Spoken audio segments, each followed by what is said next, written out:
গত ৪০ বছরে চীন তার অর্থনীতিকে প্রায় ইররেকগনাইজেবল করে ফেলেছে, মানে চেনাই যায় না। তো আজকের এই স্লাইড ভিত্তিক বিশ্লেষণে আমরা দেখব এই অবিশ্বাস্য যাত্রার গল্প। কয়েক দশক আগেও যে দেশটা চরম দারিদ্র্যে ডুবেছিল, তারা কিভাবে আজ বিশ্বের অন্যতম প্রধান শক্তিতে পরিণত হলো। চলুন এই অসাধারণ রূপান্তরের পেছনের কারণগুলো এক এক করে দেখি। আসুন শুরুতেই একটা মারাত্মক বৈপরীত্য দেখি, যা এই পুরো গল্পটাকে একবারে স্পষ্ট করে দেবে। ভাবুন তো একবার, ৭০-এর দশকে চীনের মানুষ শুধু একটু ভালো খাবারের আশায়, উন্নত জীবনের আশায় সাঁতরে হংকং যাওয়ার চেষ্টা করত আর পথে মারা যেত। আর আজ চীনের শহরগুলো দেখলে মনে হয় নিউ ইয়র্ক বা লন্ডনকেও হার মানিয়ে দেবে। এই আকাশ পাতাল তফাতটা হলো কিভাবে? আর এটাই হলো আমাদের আজকের মূল প্রশ্ন। নেপোলিয়ন বোনাপার্ট বহু আগেই একটা কথা বলেছিলেন, চীন এক ঘুমন্ত দৈত্য, তাকে ঘুমাতে দাও, কারণ যখন সে জাগবে তখন গোটা পৃথিবীকে নাড়িয়ে দেবে।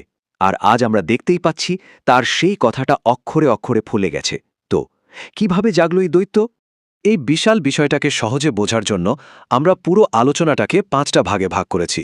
প্রথমে আমরা দেখব তাদের কষ্টের ইতিহাস, তারপর দেখব সেই বিখ্যাত কালো বিড়াল সংস্কার, এরপর জানব কিভাবে তারা বিশ্বের কারখানা হয়ে উঠল, তার ফলাফল কি হলো, এবং সবশেষে এর পেছনের জটিল দিকগুলো দেখব। চলুন শুরু করা যাক। আচ্ছা, তো প্রথমে আমাদের একটু অতীতে ফিরে যেতে হবে। চীনের এই উত্থানকে ঠিকমতো বুঝতে হলে আগে জানতে হবে তারা কতটা খারাপ অবস্থা থেকে উঠে এসেছে। চলুন চীনের ইতিহাসে সেই অন্ধকার অধ্যায়টা দেখি, যা অপমানের শতাব্দী নামে পরিচিত। প্রায় ১০০ বছর ধরে চীনের ওপর দিয়ে একের পর এক ঝড় বয়ে গেছে। আফিম যুদ্ধ দিয়ে শুরু, তারপর জাপানের আক্রমণ, আর তারপর দেশের ভেতরের কিছু বিপর্যয়কারী নীতি।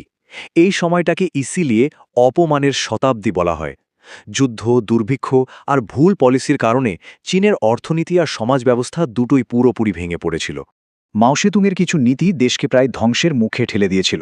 যেমন ধরুন তার 4 পেস্ট ক্যাম্পেইন, যেখানে ফসল রক্ষার নামে সব চড়ুই পাখি মেরে ফেলার নির্দেশ দেওয়া হয়। ফলাফল, পোকামাকড়ের উৎপাদে ফসল আরও নষ্ট হয়ে যায়। কিংবা বাড়ির উঠোনে লোহা বানানোর মতো অদ্ভুত পরিকল্পনা, যা কোনো কাজেই আসেনি। শিক্ষাকে প্রায় অপরাধ হিসেবে দেখা হতো। অবস্থা এতটাই খারাপ ছিল যে ৭০-এর দশকে একটা সাইকেল থাকা মানে তাকে বিরাট ধনী বলে মনে করা হতো। ১৯৭৬ সালে মাও এর মৃত্যুর পর চীনের ইতিহাসে একটা নতুন মোড় আসে। এমন একজন নেতা আসেন যার চিন্তাভাবনা ছিল সম্পূর্ণ আলাদা এবং অনেক বেশি বাস্তবসম্মত। তিনি আধুনিক চীনের রূপকার। আর সেই গুরুত্বপূর্ণ ব্যক্তিটি হলেন দেং জিয়াওপিং। মাও তাকে দল থেকে বের করে দিয়েছিলেন, কিন্তু দেশের চরম অর্থনৈতিক সংকটের মুহূর্তে তিনি আবার ফিরে আসেন আর তার বাস্তববাদী চিন্তাভাবনা দিয়েই সবটা নতুন করে সাজান। এই একটা কথাই চীনের ভাগ্য বদলে দেয়। দেং বলেছিলেন, বিড়াল কালো হোক বা সাদা তাতে কিছু যায় আসে না, আসল কথা হলো সে ইঁদুর ধরতে পারছে কিনা। এর সহজ মানে হলো কোনটা কমিউনিজম আর কোনটা ক্যাপিটালিজম তা নিয়ে মাথা ঘামানোর দরকার নেই। যে পলিসিতে দেশের ভালো হবে, মানুষের উন্নতি হবে, সেটাই গ্রহণ করতে হবে। এটা ছিল কট্টর আদর্শ থেকে সরে এসে প্র্যাগম্যাটিজমের দিকে এক বিশাল পদক্ষেপ। তো দেং প্রথমেই মাওয়ের অনেকগুলো ভুল নীতি বাতিল করে দেন। সবার আগে তিনি বন্ধ হয়ে যাওয়ার সমস্ত স্কুল কলেজ খুলে দিলেন। এরপর তিনি বিভিন্ন টিম পাঠালেন ইউরোপ, আমেরিকা আর জাপানে, তাদের অর্থনীতি আর প্রযুক্তি দেখে শেখার জন্য। আর সবচেয়ে বড় যে কাজটা তিনি করেন তা হল, বহু বছর পর তিনি পুরো বিশ্বের জন্য চীনের অর্থনীতির দরজা খুলে দেন।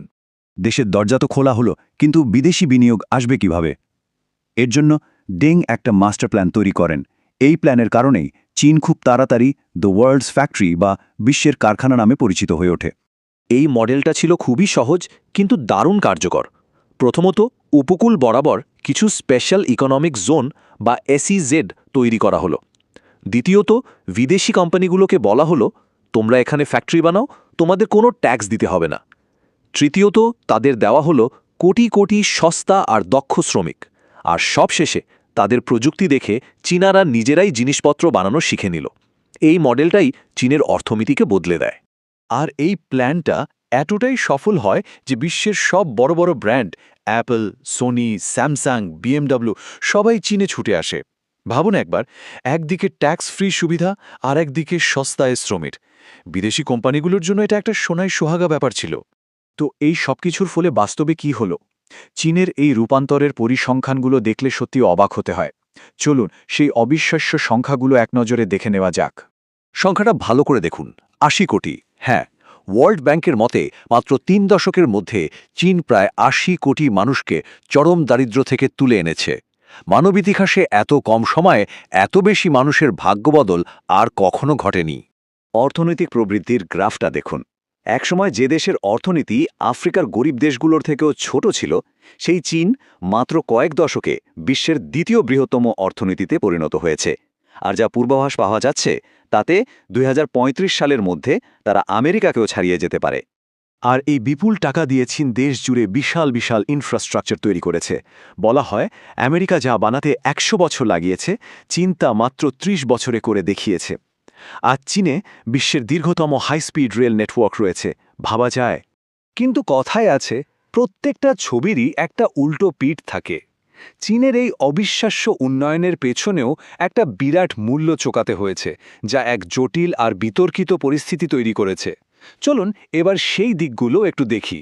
এই উত্থানের কিছু অন্ধকার দিকও আছে, যেমন ভয়ঙ্কর পরিবেশ দূষণ, কোভিড-১৯ মহামারীর উৎস নিয়ে বিতর্ক, মানবাধিকার লঙ্ঘন এবং রাজনৈতিক স্বাধীনতার অভাব। এছাড়া অনেক দেশ অভিযোগ করে যে চীন ঋণের ফাঁদে ফেলে তাদের নিয়ন্ত্রণ করার চেষ্টা করছে। এই বিষয়গুলো নিয়ে বিশ্বজুড়ে ব্যাপক সমালোচনাও হয়। আর এই সব কিছু মিলিয়েই আমাদের সময়ের সবচেয়ে বড় প্রশ্নটা সামনে চলে আসে। অর্থনৈতিক, সামরিক আর প্রযুক্তিগতভাবে এত শক্তিশালী হয়ে ওঠার পর চীন তার এই ক্ষমতা দিয়ে ভবিষ্যতে কি করবে? তারা কি বিশ্বকে নেতৃত্ব দেবে নাকি সংঘাতের পথে হাঁটবে? এর উত্তর সময় বলে দেবে। আর সেই উত্তরের দিকেই আজ তাকিয়ে আছে গোটা বিশ্ব।